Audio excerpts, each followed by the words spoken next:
This is the Neo 2. We're talking about there's a discussion on the forum about the different lock rings for the cassettes.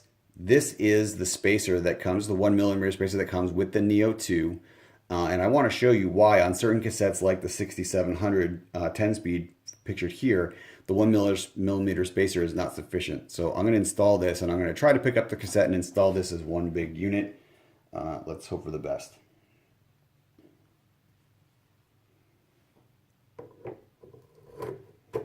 Shazam, look at that, fantastic. So it all went one piece. So what you can see is that the top ridge of the freehub is about even with the top of the 11T cog. So what happens when you put on the regular lock ring, the lock ring itself bottoms out on the freehub inside, just the edge of the freehub, and not on the ridges of the cog. So you won't hear that knock, knock, knock sound that you're expecting. So let me just show you what that does.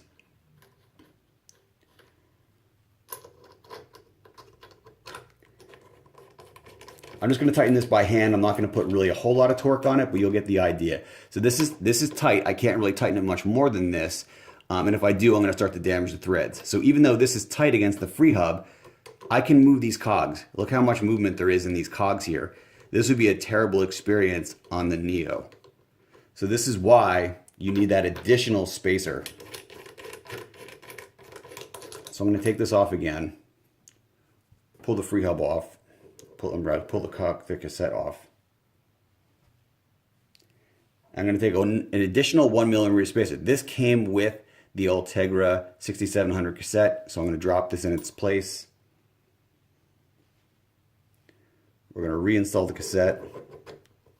And now you can see that the top cog is above the edge of the freehub.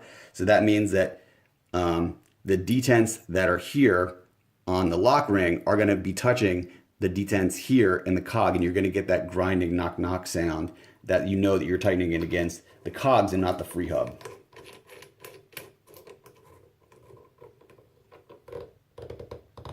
That's that knocking sound that I was saying. So now even as I'm tightening this, I can feel that it's getting tighter on the cog.